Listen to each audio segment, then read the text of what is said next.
Alors bonjour tout le monde dans cette nouvelle édition de Point de bourse technique de Valoris Securities pour le 29 novembre 2021. Alors on avait essayé la dernière fois que le MASI devait dépasser cette moyenne mobile en bleu pour confirmer ou pas la réapparition des acheteurs et qui normalement devait réintégrer le MASI dans son couloir de cotation à la hausse. D'accord? Et on disait bel et bien que la configuration était beaucoup plus pour une phase de consolidation que pour une reprise. Ce qui se passe actuellement, c'est beaucoup plus un scénario plutôt catastrophe où on assiste à une première bougie en rouge de grande ampleur à séance de lundi. Bon, c'est vrai que c'est aussi alimenté par quelques flux d'informations plutôt négatives sur le court terme. Alors, la question qui se pose actuellement, est-ce que ça veut dire que c'est une rupture par rapport à la tendance de fond? Ou pas. Alors, je dirais que la vraie réponse à cette question est de voir comment le MASI devrait réagir au contact des moyennes mobiles long terme. Donc, pour l'exemple, je préfère attendre et voir la réaction aux alentours de la moyenne mobile à 100 jours. Alors, si on arrive à atteindre cette moyenne mobile, d'accord? Déjà, c'est un premier point ce sera un premier point négatif quant à l'évolution de pas mal de valeurs en zone de surachat. De deux, on attendra de voir la réaction. S'il y aurait un retour des acheteurs sur ce niveau, alors là, on pourrait même prétendre qu'on pourrait entrer dans une phase de consolidation dont la sortie confirmera ou pas la, la, la, la poursuite de tendance haussière ou pas. D'accord? Pour l'instant, on est toujours un peu loin de cette moyenne mobile, donc il y a forte chance qu'on puisse assister à des retours tendance bien avant la fin de semaine. D'accord? Alors sur le plan des valeurs, justement, il y a une valeur qui pourrait nous donner quelques indications beaucoup plus sur le MASI. Ah bon, ce n'est autre que Maroc Télécom. Alors sur Maroc Télécom, le gap baissier, hein, on est en train d'essayer de combler le gap baissier enclenché en matinée au contact des 140. D'accord? Donc je dirais qu'il va y avoir une réaction après, après avoir clôturé ce gap, donc au contact des 141. In fine. Donc déjà, si on arrive à combler ce gap, déjà c'est un premier signal plutôt positif, hein. On devrait attendre le deuxième point sera de voir si le titre Marc Télécom pourrait dépasser la clôture de vendredi, donc aux alentours des 141,3 ou pas. Si on arrive à dépasser 141,3, ça sera aussi positif pour l'indice et donc on pourrait prétendre que le point d'appui du MASI est bien au-dessus des 13 000. Sinon, si on n'arrive pas à combler ce gap et qu'on assiste à un nouveau mouvement de vente sur la valeur, donc à ce moment-là, je dirais qu'il va y avoir peut-être une poursuite de la baisse sur Maroc Télécom et par ricochet sur le MASI.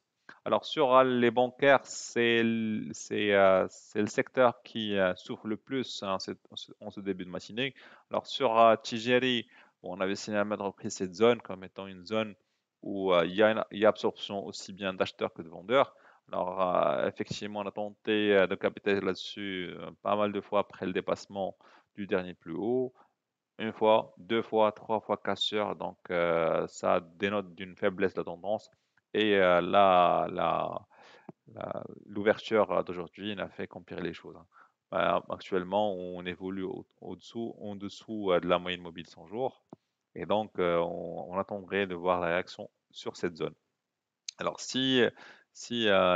comme signalé, si Mars Telecom ne parvient pas à combler le gap, donc si le MASI est beaucoup plus orienté baisse, donc je dirais on va rentrer dans un scénario plutôt négatif sur les bancaires. Donc, aussi bien pour TGLI que même pour la BCP. Alors, sur la BCP, on est actuellement en train de tester le bas du support du canal haussier. Sur les récits, on constate une cassure de ce canal, un début de cassure, donc qui devrait normalement être confirmé ou pas en clôture. En clôture.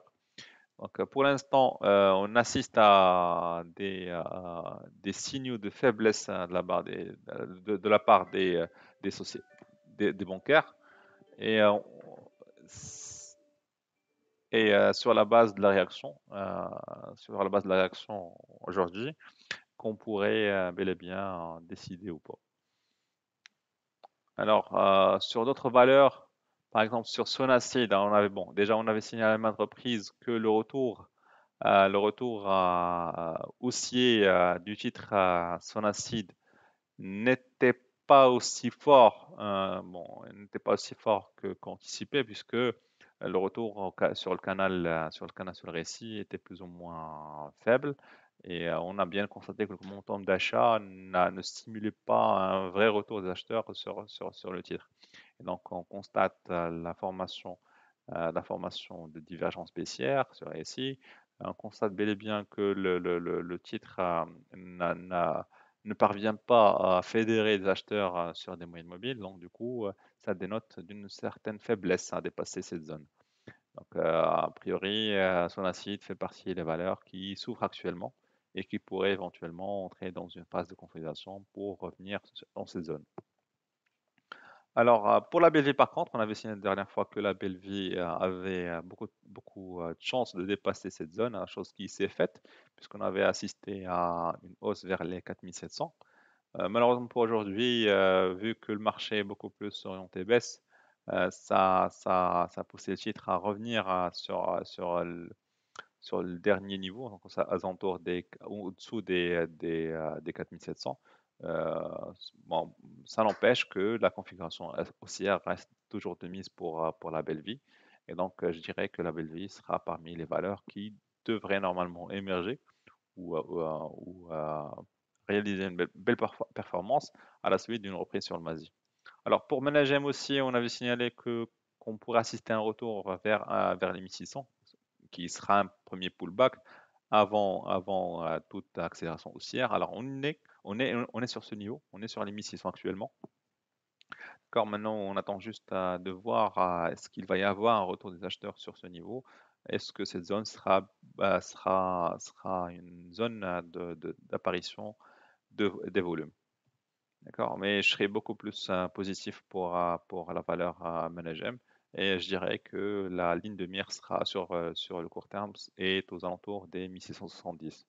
Alors, pour une autre valeur, bon, pour Doha, on avait signé à maintes reprises que le support, ce canal, reste toujours de mise. Et la dernière fois, on avait signalé que la configuration était haussière tant qu'on ne dépasse pas les 10,80. Bon, 10,80 a été dépassé à la baisse, c'était en jeudi.